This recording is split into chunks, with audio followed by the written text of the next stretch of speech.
Boa noite a todos, meu nome é Matheus. É com grande prazer que eu os recebo novamente para mais um webinar do MBA de Marketing Estratégico aqui da Fundace. Hoje a gente tem a ilustre presença do palestrante Césio. Boa noite, Césio. Boa noite, Matheus. Só para apresentar ele um pouco melhor para vocês, o Césio é formado em Engenharia de Produção pela UFSCar, tem MBA em Vendas pela FGV e também é mestre em Administração de Organizações aqui pela FEAD Ribeirão Preto. O Césio também passou por inúmeras empresas, muitas delas famosas, como a Bosch, a Leica, a P&G, e também atua como consultor, parceiro de outras empresas, como a Marquestrat, a Inova Marketing. Hoje em dia, o Césio estuda e foca em temas como estratégia de marketing, estratégia de vendas, inovação. E hoje a gente vai falar um pouco sobre a jornada do consumidor e como essa crescente, essa torrente de informações influencia o consumidor hoje em dia. Ao mesmo tempo que o que as empresas têm feito com esse número exorbitante de informações? Será que as empresas têm conseguido trabalhar bem, conhecer melhor os seus consumidores? Como é a reação com a facilidade e acessibilidade que os consumidores têm à informação, à comparação de preços, de marcas, de produtos? E também vamos conceituar e exemplificar um pouco sobre Design Thinking. Césio, muito obrigado pela sua presença. Eu que agradeço, Matheus. É um prazer estar aqui com vocês. Boa noite ao pessoal que nos assiste. É um prazer muito grande estar aqui falando para a audiência da Fundace, uma audiência bem qualificada, né? Agradecer também aos professores Jorge e Janaína, que me fizeram um convite para estar aqui. Infelizmente não puderam estar aqui hoje, né? Mas fica aqui meu agradecimento para poder bater um papo com vocês a respeito de marketing, o que está mudando na ideia de jornada do consumidor, né? O que está acontecendo no mercado, o que eu vejo nas empresas que eu dou consultoria, nas aulas, né? Como que está vindo essa nova geração de consumidores, essa nova geração de funcionários. Falar um pouco de metodologias ágeis, focando um pouco também no Design Thinking. Hoje, como isso pode também agregar ao profissional de marketing, né? Que é algo que a gente vai explorar bastante também, né, no MBA, que vai ser... Que vai iniciar agora em março pela Fundace, MBA AD em Marketing, né, que inclusive é quem está oferecendo esse webinar. Então, a ideia é a gente escutar muito vocês, escutar perguntas, trazer algumas reflexões, né, falar de algumas ferramentas e como que as empresas que a gente trabalha e é parceiro estão trabalhando e olhando para esse futuro, né? A verdade é que a coisa mudou muito, né? A verdade é que hoje o consumidor está absolutamente empoderado. As redes sociais, a conectividade, acesso a smartphone, isso está fazendo com que as relações de consumo mudem, e mudem de uma forma drástica para as empresas. Muitas delas ainda estão um pouco perdidas, tentando revisitar seus processos, tentando adaptar, e é assim mesmo, a gente está no meio de uma, que eu chamo de revolução, né? E tudo no meio da revolução é meio complexo, né? Então é essa nova complexidade que a gente vai tentar falar um pouquinho como aplicar e como as empresas vêm trabalhando e como eu particularmente estudo e vejo como a gente pode pensar o futuro das organizações dessa forma, né? Pessoal, eu gostaria de destacar que a estrutura desse webinar hoje vai precisar, na verdade, da interação de vocês. Então, eu gostaria de que vocês, quando tivessem dúvidas ou quiserem que o Césio explique alguma coisa mais a fundo, mandem a sua pergunta no chat, que a gente vai tentar conduzir a nossa conversa aqui de acordo com o interesse de vocês e com as perguntas de vocês, certo? Césio, o que você tem, para começar a nossa conversa, o que você tem notado aí nessas empresas que eu citei, que você trabalhou, o que você notou de mais forte nessa questão do consumidor? Se você puder falar o nome de qual foi que você notou. Claro, claro. Assim, é meio geral, tá? o consumidor hoje ele está empoderado e a forma de consumo mudou.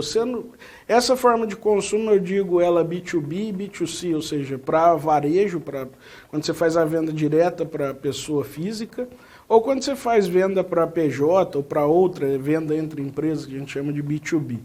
Essa relação ela tem mudado, porque na verdade a gente exemplifica B2B, e a gente classifica nas aulas, né, fala B2B é uma venda mais técnica, mas no fim é P2P, né, na verdade é pessoa para pessoa.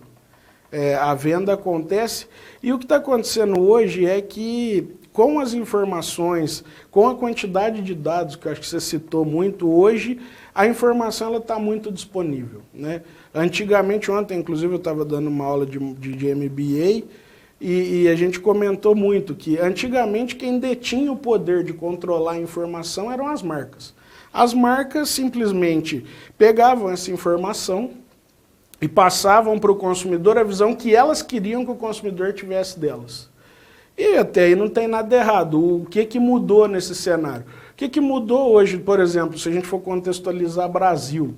70% da população do Brasil hoje, dados do IBGE, 68% na verdade, tem acesso à internet banda larga e tem smartphone. Né? A verdade é que essas pessoas consomem o que elas quiserem. E isso muda. Ela consegue ir atrás de informação, a gente tem vários cases de problemas em empresas, por exemplo, empresa que conta uma historinha bonita, o internauta, às vezes a pessoa que gosta da marca vai atrás, ou simplesmente vai atrás mesmo porque não tem nada para fazer, e hoje é um perfil de gente também, nós temos uma geração nem aí, que tá para polemizar, tá para buscar as coisas, e isso também muda a relação de consumo. Então, algumas marcas criam histórias, inventam as coisas, tentando controlar a informação, fazendo a comunicação como se fazia antigamente, e as pessoas simplesmente descobrem que é uma mentira, que isso não está acontecendo, que aquela história não é verídica, isso arrebenta a reputação da marca.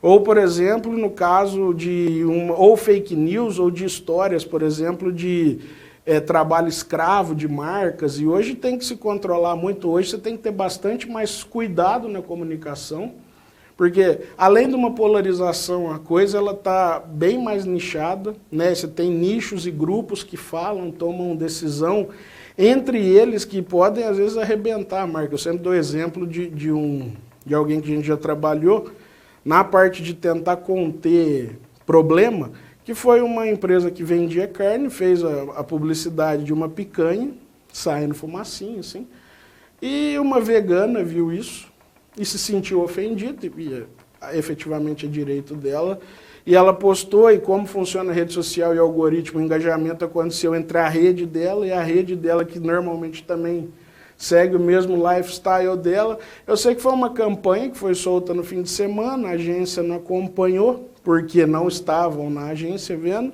A hora que chegaram na segunda-feira tinha sido um caos negativo, né? A vantagem, foi lá, deletou, fez carta de retratação, tudo bem, vida que segue, né? Então essa liquidez do mundo hoje, ela faz e tem que estar na estratégia das empresas, né? O problema é que muitas empresas são muito grandes, elas têm processos extremamente robustos e muito bem definidos e normalmente morosos. Qual que é o ponto? Quando você tem processo moroso numa empresa, para você repensar ele, para você fazer com que esse processo aconteça de forma mais ágil, você tem que trabalhar mindset corporativo, né? Você tem que fazer com que as pessoas sejam ágeis. E uma coisa que você pergunta, nas empresas você trabalhou. Olha, eu vou te falar, surpreendentemente, numa dessas empresas que eu trabalhei, a gente fez uma pesquisa uma vez de falar, porque a gente sempre estava recebendo informação, não, inovação, precisa inovar, a empresa que não inova vai morrer, legal, vamos trabalhar isso daí. Vamos fazer inovação, vamos arrancar poltrona, botar tudo ambiente bonito, cool, cheio de coisas legais. Aí fomos, antes disso, tentar entender do funcionário dessa empresa, o que ele queria, e a verdade é que ele não queria nada. Ele estava satisfeito, muito feliz do jeito que estava, gostava de entrar no horário dele, sair no horário dele e, na verdade, ele não estava com problema, a gente que enxergava problema por ele. E aí, quando a gente fala de metodologia ágil, design thinking, essa é a parte legal, porque na verdade, você começa a se colocar, e o que muda, né, de processo antigo para novo? Você começa a se colocar no lugar dessas pessoas efetivamente, né, ter os problemas e sentir as dores que elas têm. Aí fala, professor, mas você...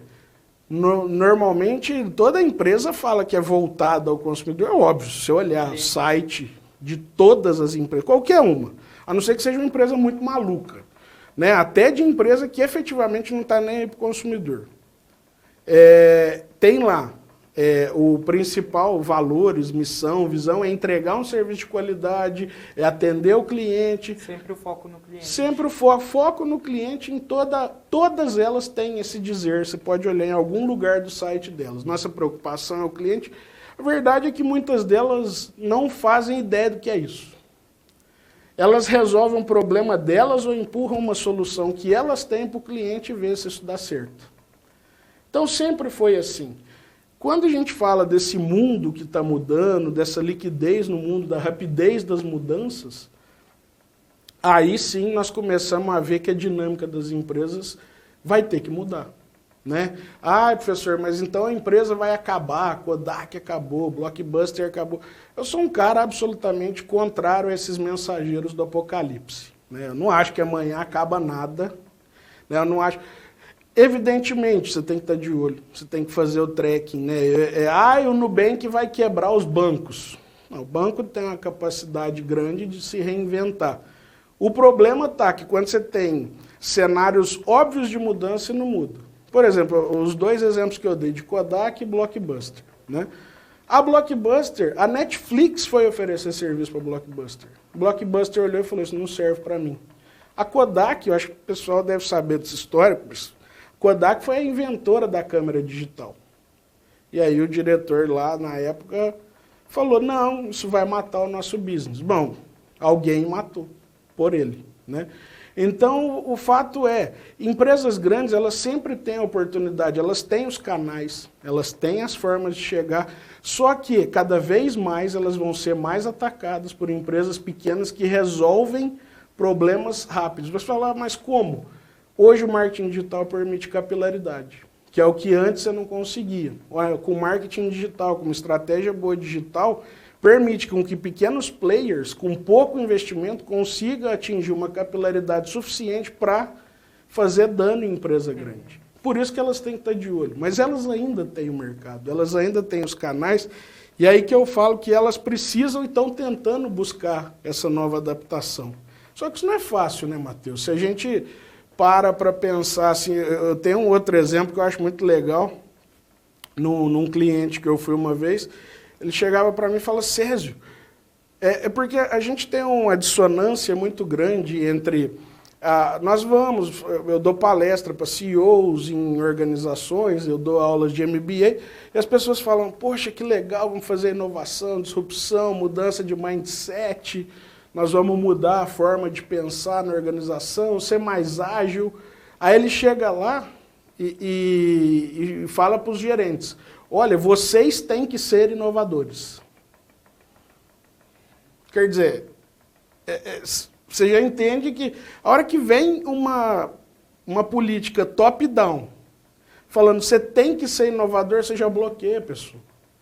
Mas como que eu faço isso? Tem uma forma? Existe um processo, sim, e para isso essas ferramentas como o Agile, Scrum, Design Thinking, todas essas ferramentas ágeis que a gente fala, em especial o Design Thinking para a identificação de dores, problemas, você trabalhar soluções, elas vêm como forma de auxiliar na criação. Porque hoje você não precisa nascer designer para trabalhar com design. De business, né? O design, óbvio, o design... é bom que você estude a respeito. Mas o Design Thinking também, porque na verdade você desenha novos processos, você desenha novas formas de trabalho para organizações. Você poderia conceituar para a gente o Design Thinking para o pessoal que teve contato? Hein? O Design Thinking, na verdade, é uma metodologia usada para que você resolva ou pense em formas de se resolver problemas complexos fora da caixa. Ah, professor, mas como assim? Bom, na verdade, aí, para cada consultoria que trabalha Design Thinking, que estuda, trabalha às vezes 5, 4 ou 7 etapas, Mas a verdade é que o Design Thinking ele tem uma lógica de que você primeiro tem que entender o problema, que é a fase que a gente chama de empatia. Né? Você primeiro entende o problema, conceitua, se põe no lugar do usuário, vai. Né? Eu tenho uma metodologia que meus alunos conhecem muito, na parte de desenvolvimento de produto, por exemplo, que é a metodologia TBC. Né? Ah, professor, mas, nossa, como é que eu estudo o usuário? Como é que eu chego no usuário? Como que eu faço para descobrir a dor do cara? Não, primeiro, a gente tem, nós, na Inova, Marquestrat, nós temos mais de 40 ferramentas que auxiliam nesse processo.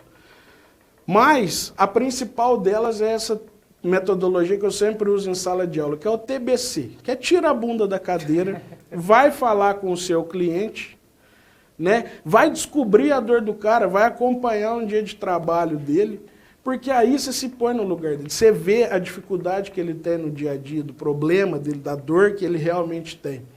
Isso é o que muitas vezes não ocorre, como você estava falando, nas grandes empresas, porque já que é empurrado de cima para baixo, não funciona. Gestor não sentiu essa necessidade. Não, e eu tenho um exemplo muito legal, que normalmente o marketing você divide ela. Tem várias formas de dividir o marketing em empresa, mas normalmente você divide a parte de vendas, né, preocupado com a distribuição, você divide a parte de desenvolvimento de produto e desenvolvimento de marca, que é o branding. Né? A parte de desenvolvimento de produto, que é o que cria produtos de acordo com a necessidade do usuário, ou seja, esse cara tem que estar com o usuário. Tá em contato. Né? E aí eu já vi caso de empresa que colocaram na meta dos gerentes de produto visitas a usuários. Então, quer dizer, o cara tinha por obrigação de ir. Só que o gestor pôs isso na meta, porque foi empurrado, mas ele sempre chegava na hora de ver, não deu, muita burocracia, não deu para sair, então, quer dizer, é uma coisa que está na meta, que deveria ser foco, e que por muitas razões internas da empresa, isso não é possível, ou isso não é efetivamente valorizado. Né? Isso é algo que a gente tem que repensar realmente, assim, qual que é a função de um gerente de produto, para que ele, por que ele desenha o produto. E essa é uma parte boa. Então, o Design Thinking serve para gerente de produto? Não. Ela serve para resolver problemas complexos. Inclusive, uma das características do Design Thinking, que ajuda muito esses problemas a serem resolvidos, a gente fala muito de cocriação e diversificação. Ou seja, ele é um processo interativo onde você diverge em ideias e converge em soluções. Diverge em ideias, converge em soluções, até você ter o resultado claro do que você precisa. Né? E ele tem que ser, quando a gente fala de diversificação, há necessidade de o Design Thinking existirem e coexistirem pessoas diferentes. Né? Uma pessoa de várias áreas. Porque a gente, nessa fase de divergência, se a gente pega só a pessoa da área focada naquele problema que ela sempre resolveu, quais soluções ele vai trazer? As soluções sempre. Quando você pega uma pessoa, uma fisioterapeuta para resolver um problema de um pedreiro, talvez aquela pessoa se coloque mais na vestimenta dele e resolva mais fácil o problema, porque ela vai analisar com uma outra visão. Então, essa é uma das características do Design Thinking que auxiliam muito. Isso faz com que você realmente tire ideias inovadoras. E aí tem algumas regras, né? Por exemplo, na fase de expansão de ideias, né? Não se pode ter nenhum tipo de limitação. Você não pode virar e falar, essa ideia é ruim no momento de criação. Depois você vai filtrando essas ideias. Então, nesse primeiro momento, que a gente chama... Primeiro é empatia. Primeiro eu tenho que me colocar na pele real do usuário. É o primeiro passo. Da ferramenta. Porque eu tenho que saber que dor eu vou resolver. Porque senão você começa a atirar para tudo quanto é lado, para onde você vai.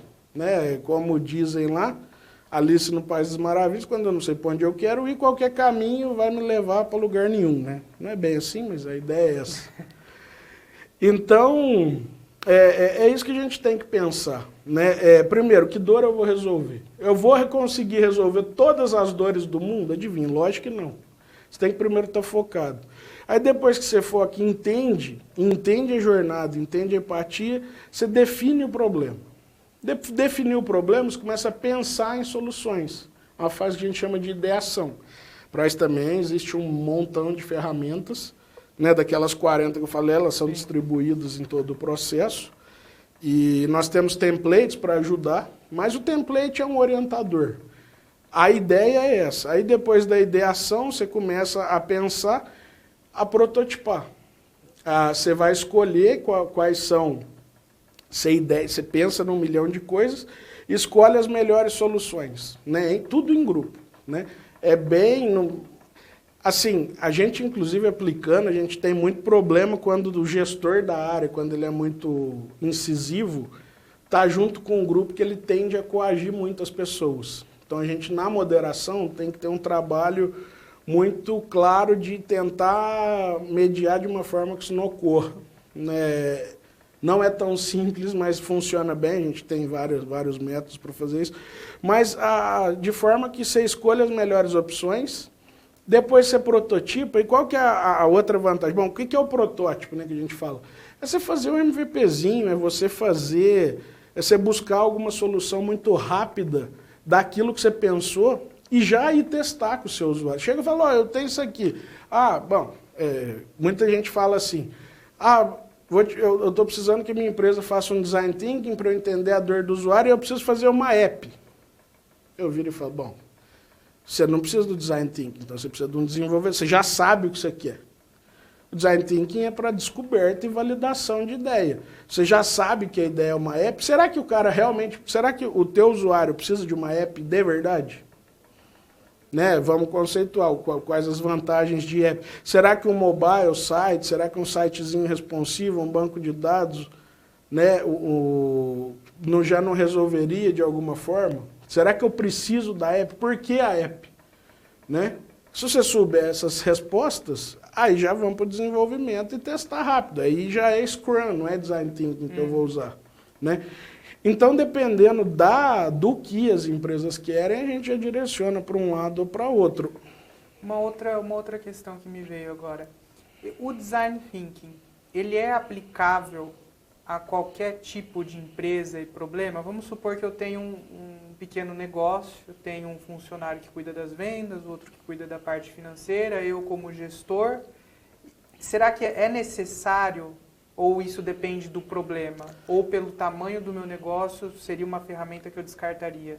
Não é pelo tamanho do negócio. Para uma pequena empresa, atenderia bem, até para você entender bem o que aliás, ela só não atenderia bem, como é super recomendável que se use, talvez não com rigor ou com todas as etapas, mas entendendo o modelo, que a gente chama de duplo diamante. Depois a gente até envia um modelo próprio que a gente trabalha na consultoria, para quem está vendo. Mas o que mais define o que fazer no Design Thinking é a complexidade da solução que você precisa dar. Porque se é um problema relativamente simples, não tem necessidade. As soluções, elas são, de alguma maneira, mais fáceis. Facilitadas, dá para usar até outras ferramentas. Sim, inclusive, o Celso Tonello, no chat, fez uma pergunta, ele quer saber quais são essas... Você pode citar alguns exemplos, essas 40 ferramentas, pelo que eu entendi, são ferramentas adicionais que eu posso usar dentro do processo. Né? Isso. O que eu falo de 40 ferramentas é que a gente vai desenvolvendo. Dentre elas, está algumas, tá? Mas é mapa da empatia, você consegue trabalhar brainstorming, a própria matriz SWOT na hora de fazer definição, de entender fortaleza, fraqueza, as forças de Porter, que são adaptadas em modelo de post-it, design thinking. Até depois me lembra de falar dessa história de post-it, eu tenho uma história bem legal para falar. Combinado. Mas é o Celso, né? Isso, Celso. Celso, bom, aí tem brainstorming, você tem entrevista em profundidade, que é uma que eu adoro. A gente trabalha muito com pesquisa e hoje em dia, quando é pesquisa para desenvolvimento de produto, por exemplo, eu não aceito pegar pesquisa puramente numérica. A gente tem uma metodologia para pesquisa qualitativa, né, dessa de entrevista em profundidade, onde nós entrevistamos os extreme users. Né? Eu vou atrás de um cara que é super orientado a alguma marca ou produto, de uma pessoa que não usa de forma nenhuma, e um mainstream, para eu entender bem as pontualidades. E aí depois sim, a gente começa a gerar número, e aí começa com pesquisa quant, mas eu prefiro uma quali antes para validar o que a gente está perguntando na quant. Por quê? Porque, primeiro, o ser humano hoje ele está cada vez mais segmentado. E depois ele, além dele estar cada vez mais segmentado, hoje é cada vez mais difícil eu ter uma tendência igualitária, né? Eu não consigo fazer com que eu não consigo atender vários deles ao mesmo tempo. Então, normalmente eu foco em um ou outro. A hora que eu tenho os extreme users, eu consigo ver pontos em comum para tentar criar produtos específicos para cada um deles. Mas, enfim, então isso é uma forma. O Fernando Oliveira também mandou uma dúvida aqui, eu acho que você já respondeu um pouco sobre ela. Bom, perfil de empresa, a gente sabe que é qualquer empresa, que vai depender a solução que você precisa e o problema que você vai enfrentar. Isso. Né? O impacto nas vendas, a gente sabe, claro, se a gente entende o consumidor e passa a atender melhor o problema dele, isso vai impactar positivamente. E ele coloca uma outra coisa que a gente não tinha conversado ainda. Tem algum ponto negativo ou desvantagem se, talvez, sei lá, se perder nesse processo? Tem sim, o Fernando. Fernando, né? Oliveira. Fernando, excepcional ponto. A gente fala muito de uma solução inovadora, de uma solução ágil, que ela vem para facilitar a vida das empresas, porque principalmente empresa maior, a gente sabe o quão moroso e demorado são para as tomadas de decisões. Mas, dependendo da forma com que essa metodologia ela é usada e implementada, ela pode sim ficar muito superficial. E, efetivamente, problemas, e se você, por exemplo, aplica uma metodologia sem ter uma mentalidade ágil, porque qual que é o grande ponto? Quando a gente fala de metodologia ágil, não é que você vai acertar de cara e resolver todos os problemas da empresa. Não existe varinha mágica, tá? Isso é uma coisa... A grande vantagem dessa metodologia, e o Magazine Luiza entendeu isso de uma forma absolutamente fantástica, né? Tanto que viraram case de Harvard, por exemplo, é que você precisa ter um mindset de transformação digital, de que as coisas estão mudando e, inclusive, que você vai errar mais. Então, o que acontece? Às vezes as empresas se atrevem a fazer, algumas vezes com ou sem orientação, e aí começa as interações a não darem o resultado efetivo, elas abandonam o processo, ou então se perdem na estratégia e começam como é que eu falo, ampliar muito o leque, né? O meu core é produzir um determinado tipo de produto. Eu entendo que o usuário quer outro produto e aí eu não faço mais nada, eu paro o que eu estou fazendo e foco. Isso é um risco grande para as empresas. O Design Thinking é uma ferramenta, inclusive para melhor entendimento e desenvolvimento de novas soluções, quando bem aplicado. Quando mal aplicado, ela pode ser um até desviador de foco. Exatamente. Não é porque tem um nome bonito, não, de forma... Não. Assim, o Design Thinking, a vantagem deles são, e aí eu vou repetir que talvez eu não tenha sido claro, é que ele é uma metodologia ágil onde você resolve uma dor do cliente rápido. E a hora que a gente fala daquela prototipação e teste, é para ver e validar se a solução é boa ou não. Qual que é o ponto? Várias vezes não vai dar certo. Várias vezes a solução que você pensou e desenhou não é a melhor. Você tem que voltar, entender qual parte do processo, refazer. E então a gente chama na metodologia ágil... Quando ocorre essa falha, eu retomo o processo desde o início. Isso, e a falha... Não. Aí você pode entender qual que é o processo. Normalmente você volta na prototipação. Prototipei várias vezes. Não. Então vamos voltar para as outras fases iniciais porque não está dando certo. Eu entendi talvez errado o que o usuário... Mas isso não é um problema. Muita gente fala, a gente usa o termo de fail fast, que é falhar rápido. É você identificar que aquilo que você desenhou não está sendo efetivo e rapidamente mudar. Essas metodologias ágeis, o que elas ajudam é nesse mindset inovador. Mas, de novo, não quer dizer que erra. E muita gente, eu vejo vários posts, vários comentários de que metodologias ágeis premiam o erro. Não é o erro que ela premia. Ninguém é louco de premiar erro. Ele premia a tentativa de acertar. E a tentativa de acertar significa, eu vou tentar, não deu, eu tento de novo. Ela premia resiliência em resolver uma dor identificada. Ela não premia erro.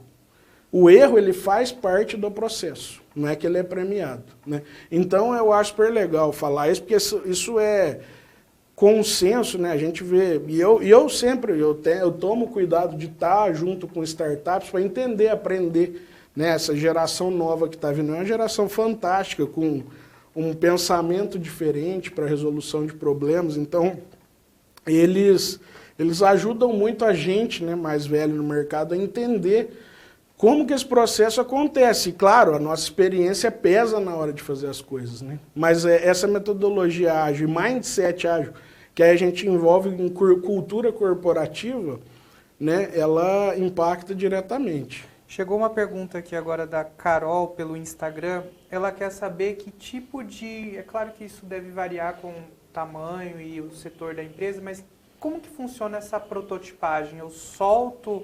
Imagino que ela pensa assim, eu solto uma certa leva de produto ou serviço para uma quantidade X de clientes, eu seleciono pessoas específicas para testarem. O que vem a ser isso? É basicamente um pouco disso, sim. E aí varia muito da solução que você está tentando buscar. Se é um produto físico, é você montar, às vezes, com massinha, é você montar com cartolina, alguma coisa. Telas de app, é você desenhar na folha de papel as telas, as várias telas, e ir lá perguntar para o usuário. Ou existem hoje vários simuladores, quando você vai fazer de app, né, que você consegue montar telas de simulação de app, assim, coisas de segundos. Né? Segundos não, minutos. Que você consegue fazer. Então essa prototipação, estou redesenhando um processo. É testar, é ver o processo. A gente já pegou caso de pessoa, fala de transportadora, de sentar num sofá e empurrar o sofá dentro da sala mesmo, para ver se aquilo vai funcionar. Qual que é a ideia da prototipação? Primeiro é você tentar fazer e tangibilizar as ideias, porque para não ficar muito nas ideias, né? O que eu vou fazer, o que eu não vou fazer. Você tangibiliza aquilo, quando é produto físico, ou quando é um software, você tenta desenhar a tela e fazer, e vai e pega essa tangibilização que você fez, rústica, ruinzinha, massinha, a gente usa muito Lego. Não precisa ser aquela sofisticada. Não, imagina. Assim, ó, hoje tem até impressoras 3D que conseguem trabalhar com prototipação. Nas faculdades que eu dou aula, todas elas têm. Então, quando eu vou fazer esse processo com os alunos para testar alguma metodologia nova, a gente até usa a impressora 3D, porque tem mais, mas varia muito do recurso, do que está sendo desenhado. A ideia é o seguinte, é pegar qualquer elemento que eu consiga simular fisicamente ou tangibilizar o produto que eu estou pensando.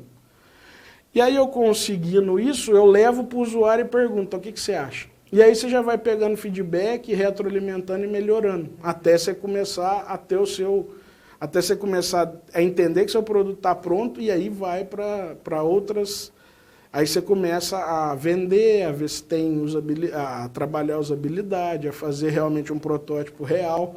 Porque isso, por exemplo, quando a gente vai falar de PMI e numa gestão de projetos convencionais, a parte de testar produto, você já gastou dinheiro demais. Você já teve que passar por 4 ou 5 etapas, fase de criação, desenvolvimento.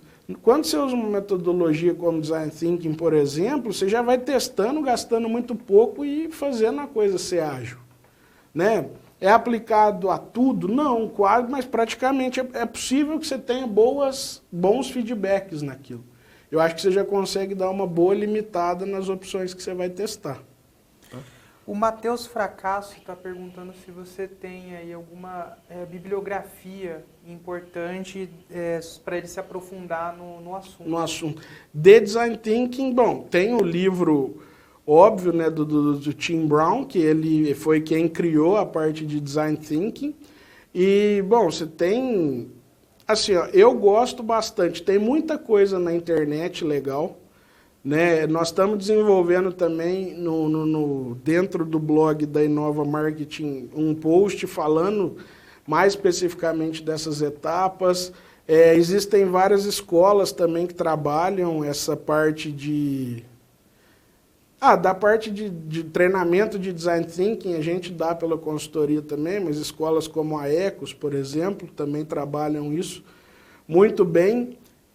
Bibliografia é importante, mas é importante participar de um processo. Né? Eu acho que esse webinar é uma chance grande que eu tenho de falar assim, busquem interagir com o processo, para vocês entenderem o que é design thinking, porque a teoria dela é muito bonita, né? Mas a prática é maravilhosa. Essa é a verdade. Na prática, você realmente vê, no hands-on, você vê como as coisas acontecem. Inclusive, você vai perdendo travas. Acontece muitas vezes de termos pessoas absolutamente tímidas, né? Que não interagem. Elas se desenvolvem ou dão opiniões maravilhosas, assim, coisa que você não espera, a pessoa está quietinha lá, quando uma baita de uma ideia sai de uma pessoa. Então, bom, referência master, o livro do Tim Brown, que é quem criou a metodologia de Design Thinking, do IDEO, que é uma escola de negócios. Mas eu recomendo fortemente que busque algum workshop, algum workshop ou alguma aplicação de design thinking, que está tendo várias, a gente faz direto também, né? Procurar a gente pelo site aí, por e-mail, que a gente sempre manda onde tenha mais próximo. Nós temos parceiros também. Mas isso vale muito a pena. E eu recomendo fortemente, porque aí a pessoa começa a entender e a pegar um pouco mais da vivência, né, do que é você trabalhar com diversidade, né, a diversidade cultural, diversidade religiosa, diversidade ética, bem de gênero. É muito bacana e muito enriquecedor, faz a gente aprender demais. Né, e o Design Thinking é uma ferramenta ótima para isso. Emendando uma outra pergunta do Fernando Oliveira, ele cita até aquele caso que aconteceu na Europa, que uma pessoa memetizou um aplicativo de geolocalização e acabou mostrando no aplicativo um congestionamento que não existia. Então, utilizando essa pergunta, em que momento, se é que há um momento, a gente pode confiar nos dados que a gente tem para introduzir uma metodologia dessa? Acontece também de eu estar procurando uma solução através de dados que me vêm de diversos departamentos, sim, que não é necessário ou não precisa? Claro que sim. A gente sempre usa, né, o pessoal de TI que está nos acompanhando aqui sabe que no TI tem uma máxima, né, que meus amigos me passam, que garbage in, garbage out, né? Ou seja, se entra a fonte de dados errada, vai sair errado, igual uma pesquisa de mercado. Né? Você tem um livro que te ensina como manipular dados em pesquisa, e essa é a verdade. Dependendo do como você enviesa uma pergunta, dependendo do tipo ou da análise de dado que você faz, por exemplo, você vai correlacionar variáveis, né? Para entender se elas são correlacionadas ou não. Legal, pode ser que estatisticamente dê correlação, mas que não faça nenhum sentido na prática. Né? Então, os dados, hoje o marketing é dados, né? Não tem como não falar isso. Hoje, quando a gente fala de marketing digital, você tem dados, você tem KPIs ou OKRs muito claros de métricas, objetivos, resultados, performance. E hoje você consegue medir isso e isso é muito bom. Isso é muito bom. Só que quando a gente está falando de desenvolvimento de ser humano, o ser humano não é binário, muito menos, não é linear, muito menos binário, né? Então, a gente tem que compreender que existem fatores extralógicos e extradados que a gente precisa considerar. Os dados são um ótimo indicador, mas eu tenho que tomar muito cuidado, né? Porque se eu fico preso exclusivamente o dado vai me dar uma boa indicação de aonde eu posso ir atrás de resolver problema. Mas para resolver esse problema, eu tenho que falar com quem tem ele efetivamente. Né? Para desenvolvimento de produto, óbvio, eu vou fazer uma campanha em rede social, não, dado é o driver que a gente hoje tem que usar, e graças a Deus a gente tem isso, né? Isso está mudando a forma de comprar, consumir mídia e marketing em geral, mas especificamente quando a gente fala de metodologias como Design Thinking, é exatamente para humanizar um pouco o processo, né? Hoje nós temos ferramentas de marketing digital que são fantásticas, elas automatizam o marketing, elas automatizam geração de lead, captura, posicionamento no funil, esquentam o lead, fazem tudo para você de forma muito automática. O ponto é atendimento, SAC 2, SAC 3.0, atendimento com inteligência artificial, você cria bots que resolvem, só que o atendimento humano ainda faz diferença. Eu tive no RD Summit, essa pergunta foi muito boa. Eu tive na RD Summit ano passado e pra gente, eu tive ano retrasado, é um evento que eu sempre vou, mas o ano retrasado para o ano passado, o que mudou basicamente é que em vez de a gente ficar falando de automação, performance, acho que quase todos os palestrantes estavam muito unânimes em falar que o relacionamento é one-to-one, é pessoa a pessoa. Tentar da melhor forma possível de fazer esse relacionamento ser mais próximo. Porque a gente está desumanizando o processo, e não é assim. Né? O pessoal de vendas que está nos vendo aí, sabe que para vender tem que ter o rapport, né? Tem que ter aquela conexão. E cada vez mais as pessoas têm causas. Né? As pessoas buscam causas, lutam por causas. Né? A Natura agora resolveu lutar pela causa e ter uma segunda-feira sem carne. Por mais que isso tenha pouco efeito, mas ela abraçou uma causa, não vou julgar aqui se é certo ou errado, eu tenho minha opinião, que, enfim. Mas é uma causa que a empresa adota, que ela vai ver se acertou ou errou na estratégia. Mas hoje as empresas têm que se arriscar mais, isso é fato. Né? Ficar em cima do muro. Não, hoje está muito difícil. Hoje o pessoal não está, você consumidor... Ninguém gosta, hoje você já não aceita mais muito aquela... pessoal de assessoria de empresa, meus amigos de agência, me perdoem, mas aquela cartinha padrão para resolver problema, estamos investigando, vamos contribuir com as autoridades. Gente, não, você quer um reporte real, o que está acontecendo, o que eu efetivamente vou fazer. Né? As pessoas buscam isso e as empresas precisam entender que elas têm que dar isso. Né? Hoje acabou o politicamente correto, você tem que responder o usuário de uma forma, porque para ele perder o vínculo é muito fácil, hoje ele está cada vez menos fiel às coisas, porque muita coisa lhe é oferecido. Né? Uma coisa que eu ia te perguntar, de curiosidade minha, pela perspectiva que você tem, o que você vê das empresas, você acha que as empresas estão ficando cada vez mais, por conta dessas mídias sociais, da informação espalhada, disseminada, facilidade de acesso, mais reféns dos consumidores, alvos de shitstorm, de críticas, etc., cancelamento, essas coisas, ou as empresas estão evoluindo rápido e estão conseguindo, na verdade, tirar vantagem dessa rapidez aí de informação? O que você... Nossa, fantástica pergunta. Exemplo? Rapaz, olha, até eu dou exemplo, e assim... A resposta é sim, nós temos dois casos. Tem empresa que está cada vez mais combalida, né, não sabendo muito bem lidar com a situação de crítica, e tem empresa que consegue pegar uma situação ruim e tentar reverter de uma maneira muito rápida. Isso vai de acordo com a cultura da empresa. Por exemplo, a gente pega, eu gosto muito de dar o case da Nubank. Né? Nubank, quando a gente fala em relacionamento com o usuário, e veja bem, Nubank não me paga um centavo, é bom que eu deixe isso muito claro aqui.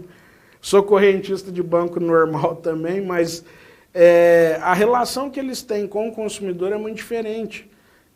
Chegou esses dias uma carta para uma colaboradora nossa que usa Nubank, escrita à mão. A gente sabe de caso, por exemplo, que o cachorrinho comeu o cartão de crédito da pessoa e recebeu um cartão novo com um ossinho de cachorro e falou, dá o ossinho pro Totó não comer mais seu cartão. Então isso gera uma conexão muito grande. Né? O que poderia ser um problema, então a Nubank ela já tem na cultura corporativa dela uma ideia de resolver o problema do usuário é realmente prioridade, não é brincadeira. Ela precisa fazer aquilo. E ela vai arrumar formas de resolver isso da forma que for. Né? Em contrapartida, um banco tradicional, vamos pôr, ele tenta resolver, só que ele tem 1 milhão de processos, call center é terceirizado, faz a coisa de uma forma um pouco mais... Ele tenta complicar a vida do consumidor, a gente viu agora, saiu o relatório do Itaú, acho que a parte do digital, ela permite que a gente entre e comece a questionar várias coisas, mas o Itaú reportou 9 bilhões de vendas de produtos e serviços como mensalidade de conta, PIX e etc., né? que estão ali, que são coisas que os bancos digitais não cobram. E aí, o que vai acontecer com essa receita? Né? Ninguém questionava isso há algum tempo. Né? Acionistas fortes do banco. O Itaú, mas o Itaú se move. Né? O Itaú ele tem um prédio inteiro que ele incuba a startup para tentar ter alguma ideia ou estar junto com quem está realmente inovando, né? Teve uma certa vez que eu vi no Valor uma entrevista do presidente do Bradesco e falou, cara, eu acordava antigamente, eu preocupava com a Banco do Brasil, Itaú, com o Santander, hoje eu preocupo com não sei quem, né? Todo mundo está virando Nem banco, sabe, né? você não sabe de onde vem a próxima porrada, vai vir. Né? Isso é muito bom, na verdade isso é muito bom, porque todo estímulo à competitividade melhora o mercado, a gente percebe isso.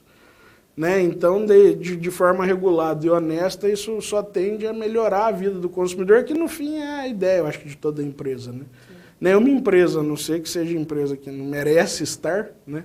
Ninguém pensa em fazer a coisa simplesmente pelo lucro, você tem algum propósito.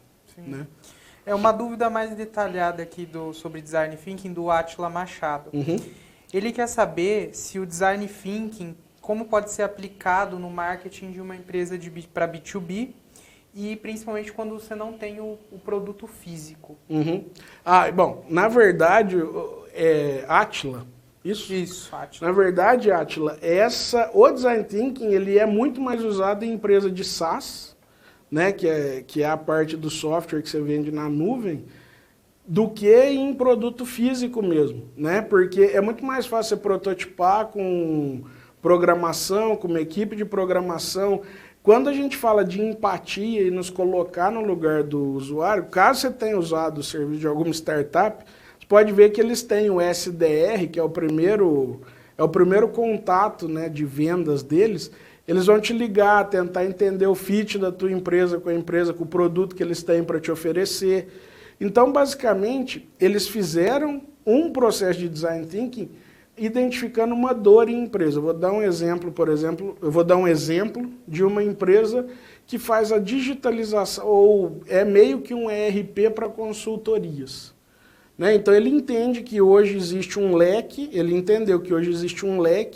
de ERPs para consultorias, né? Desde a geração de lead até os processos de consultoria, locação de consultor e tudo mais. Então, essa empresa ela consegue entender a dor de um consultor ou de um dono de uma consultoria, de que a gestão dele é muito manual ainda, entendeu isso e criou um software para tentar resolver essa dor. Né? Então, no B2B eu considero até relativamente mais fácil, porque as dores do negócio que você precisa atender, elas são mais latentes do que a do consumidor B2C. Né? Mas o processo é o mesmo, é você identificar uma dor de algum segmento ou de algum nicho e tentar resolver ela através de software. Aí você começa todos os processos de interação. Entendi. O Peterson, ele tem uma dúvida similar aí à do Átila, só que ele quer saber como colocar isso em prática. Ele trabalha com serviço, então seria numa empresa que mexe com serviços. Também é mais fácil, é mais moldável? Quando você trabalha com serviço, você teria que fazer uma simulação meio que a gente chama de roleplay, né? Seria a prototipagem do serviço. Você faz a prototipagem do serviço. Então, você pega pessoas e monta como se fosse um teatrinho, realmente, onde as pessoas incorporam cada uma função e veem se aquilo funciona.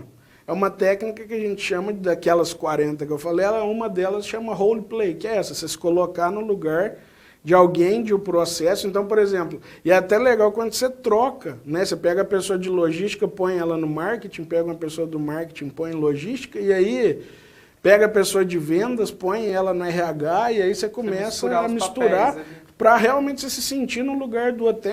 Numa das empresas que eu trabalhei, teve uma dinâmica muito legal, que você entrava no lugar e falavam, tira o seu sapato. Ficava todo mundo de meia lá, no meio do negócio, e falar, agora cada um pega o primeiro sapato que vir e coloca no pé. Então, a pessoa ficou de sandália, o outro ficou de sapatilha, um pé maior que o outro. Que para você ver como é difícil, né? Cada um tem o seu sapato, cada um tem um formato de pé. E isso faz a gente ter mais empatia, né? Isso faz a gente entender que o outro também tem problema. Então, na hora até do convívio do dia a dia da empresa, isso ajuda muito, né? Mas, eu acho que eu respondi. Eu acho que sim.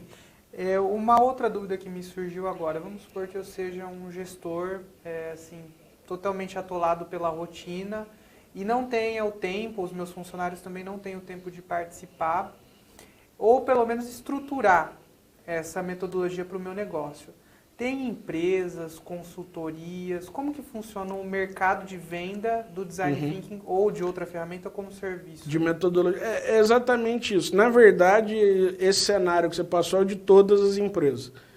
É raro, barra eu nunca vi, empresas que têm ociosidade de funcionário para poder desenvolver metodologias ágeis como cultura corporativa.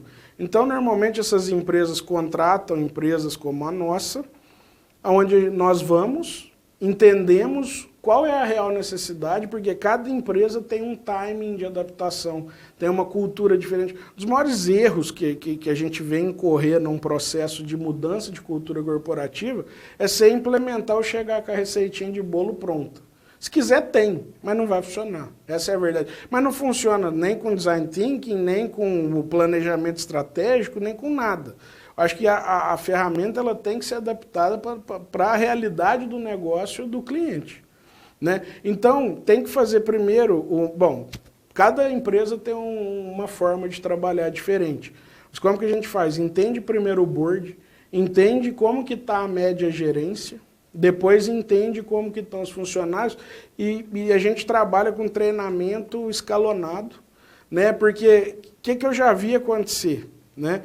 Os CEOs estão super empolgados, inovação, eu quero a minha empresa inovadora, legal demais. Aí os funcionários que estão lá no dia a dia super engajados e a média gerência não se preparou. Então você tem um vulcão em erupção embaixo, em cima os CEOs e diretores empolgados e uma média gerência só bloqueando os processos. E eles não têm culpa.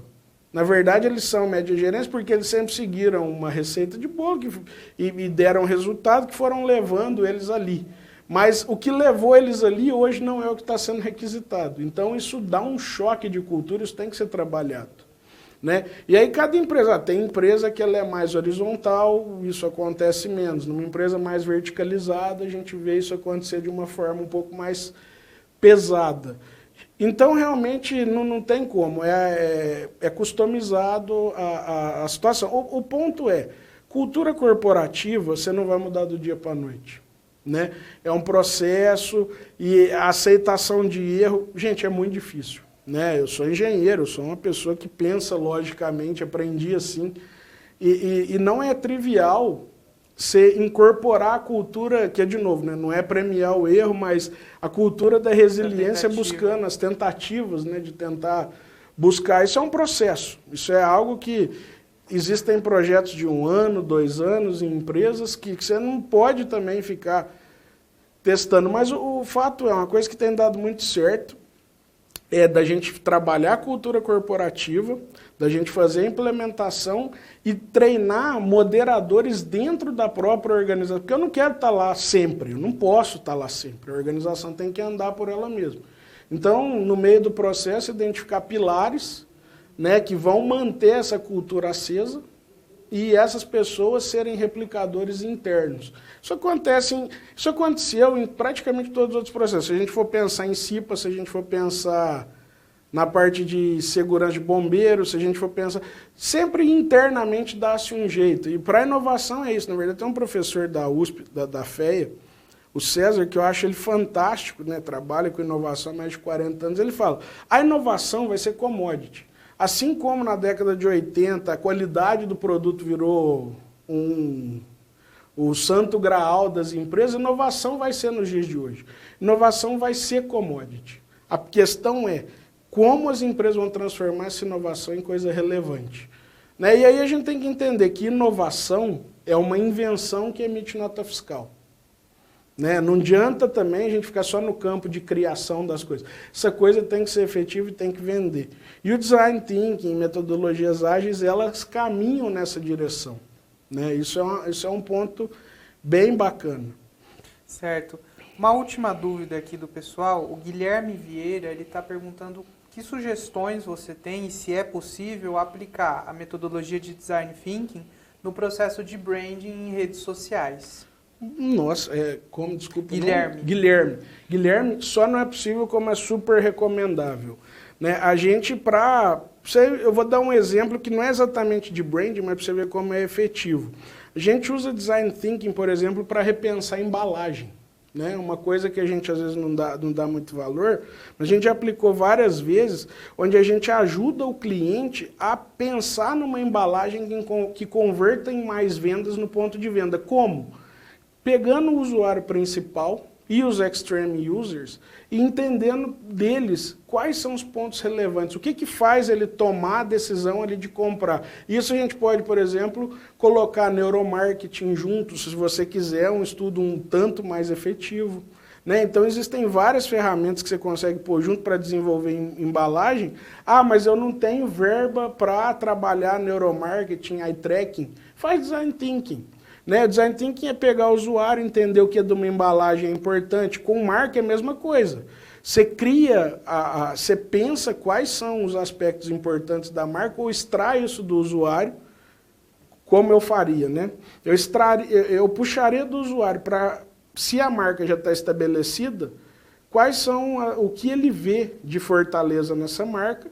Num segundo momento, o que eu faria era apresentar para ele, por exemplo, as várias comunicações, grade de cor, formato de logo e ver qual que agrada mais, né? Isso a pessoa vai te dar o feedback, né? Isso é uma outra característica hoje que a gente tem de consumo, é que os consumidores aceitam co-criar, né? Acabou antigamente aquela ideia de lançar produto perfeito para já... Gente, isso com software... Os consumidores até querem eles fazem parte, eles sentem parte do processo e desenvolvem, então isso é fantástico, a gente tem um potencial gigantesco. A indústria de software faz isso desde o Windows 3.11, né, que sempre dava aquelas telinhas azul, enfim, sempre deu erro. Né, e não é por isso que a Microsoft deixou de lançar ou deixou de ser uma companhia valiosíssima do jeito que ela é hoje. Né, então, a gente tem que ter um pouco de parar de ter esse medo de testar. E com marca é a mesma coisa, chega para o cliente e mostra, fala, o que você acha dessa, o que você acha dessa, o que te impactou aqui? O que te fez olhar? Então, assim, nessa parte de branding, endomarketing, fundamental. Pergunta para o usuário interno o que ele acha também. Ele é a pessoa que está em contato com a sua marca o dia inteiro, porque está trabalhando dentro da sua organização. Né? Pergunta para cliente. Ah, eu trabalho com varejo, eu tenho um produto para varejo. Vai falar com o cara, com o comprador de supermercado. Por que não? Né? Ah, mas nossa, professor, isso demora. Uma conversa de meia hora demora quanto? Meia hora, né? Mais o deslocamento. Então, assim, a gente hoje tem que perder um pouco a trava, literalmente tirar a bunda da cadeira e falar com os stakeholders, né? O pessoal não gosta muito desse termo, mas é falar com quem realmente tem a ver com o meu negócio. Eles vão ajudar. Então, isso funciona para branding, isso funciona para desenvolvimento de produto, isso funciona para canal de distribuição, né? Hoje a gente vai desenhar processo de go-to-market, a gente faz isso bastante, principalmente com revenda agrícola. A gente tem que entender como essas revendas vendem, hoje está mudando, hoje os canais de venda e comunicação são redes sociais, são e-commerce. Como eu não vou considerar isso na estratégia? Mas será que é para o meu produto? Será que o meu produto está desenhado para aquele canal? Será que as fotos que eu gero de produto, ou será que a forma que eu faço a minha marca aparecer faz sentido? Né? Ah, estou trabalhando no branding, eu estou criando um site, um website. Testa, pergunta, você tem pessoas que consomem. Amigos não, amigos não. Tá? A não ser que seja um amigo cliente, mas amigo tende a mostrar e falar o que a gente quer, e isso não é o que a gente busca. Ou tem uma percepção talvez parecida com a nossa, por isso, né? Que você né? Normalmente você fica mais perto de quem te atrai. As pessoas ali que estão envolvidas no processo, né? Você acha que corre o risco, por exemplo, que a gente às vezes se depara com aquele consumidor que não sabe o que ele quer, ou não sabe a necessidade dele, e aí eu vou estar gerando todo um processo dentro da minha empresa com base em um pessoal que está me encaminhando para o lugar errado. Como que eu posso resolver isso? Ele não está te encaminhando para o lugar errado, ele te ele te mostra o caminho. Por exemplo, a gente sempre usa isso em aula, né? Se o Ford chegasse e perguntasse para o consumidor na época do carro lá do Ford T, o que o consumidor queria, ele ia falar cavalo mais rápido. Se o Steve Jobs perguntasse pro cara o que ele ia querer do telefone, ele queria talvez um maior ou um menor, que estava ficando cada vez menorzinho os telefones na época. Aí o cara cria um gigante que é touch. O cliente, então, mesmo que de forma errônea, ele aponta a necessidade de mudança. É porque ele não sabe. E aí é a disrupção. Aí é onde, porque a gente consegue, a inovação eu consigo dividir ela em inovação incremental e inovação radical. A inovação radical é quando ninguém sabe o que eu tenho, mas todo mundo sabe que precisa daquilo sem saber. A hora que eu crio um mercado novo, eu vou no oceano azul, enfim. É aonde eu tenho. Então, essas ferramentas propiciam a gente a achar mais mercados azuis, oceanos azuis, né, como diz no livro lá. Em contrapartida, ainda é importante, a gente não pode ignorar o P&D hoje. Só que o P&D ele tem que ser responsivo às necessidades do usuário. Né? Então tem que ter um equilíbrio entre o que ele está criando e o que o usuário quer. Né? Não é raro casos de que eu vejo o P&D desenvolver o que os cientistas querem e que muitas vezes não tem a ver com a necessidade do usuário. Esse celular, por exemplo, de tela que dobra, que foi patenteado, uma revolução, será que é isso que o usuário... Alguém perguntou para o usuário se faria sentido para ele? Tem que ter uma ponderação, né? Tem que ter uma ponderação, né? E eu acho que esse é o grande caminho das empresas. De novo, nós estamos encerrando aqui, né? Não tem fórmula mágica, né? Nós temos que pensar que nós temos que buscar a melhor solução para atender nossos clientes já, nós temos que buscar uma solução para resolver o nosso problema e pensando no futuro. Né? O que eu vou oferecer, qual que é a dor, e pensando o seguinte, eu preciso resolver a dor do meu cliente, qual que é ela? Que ferramenta que eu vou usar? Existem várias opções. Design Thinking te ajuda mais do que o Design Thinking. O que eu preciso entregar para o meu usuário. O que eu posso dar para ele que eu vou efetivamente resolver um problema. Assim nasceu a Uber, assim nasceu o Spotify, assim nasceram todas essas startups, assim nasceu o Nubank, e é assim que vão nascer as outras empresas. Eu preciso sentir qual que é a dor, aonde me dói, aonde eu sofro para conseguir as coisas. Assim nasceu a Quinto Andar, né? Uma nova unicórnio brasileira. Gente, tem coisa pior do que alugar um imóvel. Tem coisa pior do que comprar um imóvel, uma baita burocracia. Os caras foram lá e falaram, isso é problema. Eu vou resolver a dor. Criaram um novo negócio. Criaram um novo negócio. O que tem de tecnologia disruptiva aí? Absolutamente nada. É modelo de negócio. Mas como? Identificando a dor. E aí o Design Thinking aporta. Aí o Design Thinking apoia, né? A tentar buscar quais são essas dores. Certo. Césio, eu queria te agradecer. Muito obrigado pela sua presença aqui hoje, pelos ensinamentos, os exemplos que você trouxe. Acho que foi assim, de grande importância para todos nós aqui. Queria agradecer também a vocês que contribuíram com as dúvidas, que contribuíram com as sugestões que foram enviadas tanto pelo Instagram como pelo chat. Peço desculpa caso o tempo tenha limitado a resposta de algumas questões.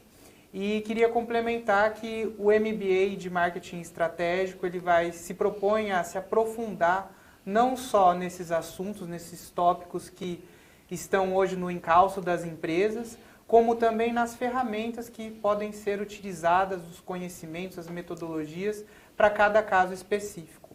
Mais uma vez, muito obrigado e a gente encerra hoje por aqui. Obrigado. Obrigado, gente. Quem precisar, entra em contato @cesiolemos.com.br e lá eu direciono .com.br e por lá a gente direciona ou para a Inova Marketing ou para a Marquestrat. Tá bom? Tudo certo, beleza. Muito obrigado, gente. Você mais experiente, prático, atento, qualificado, mais crítico.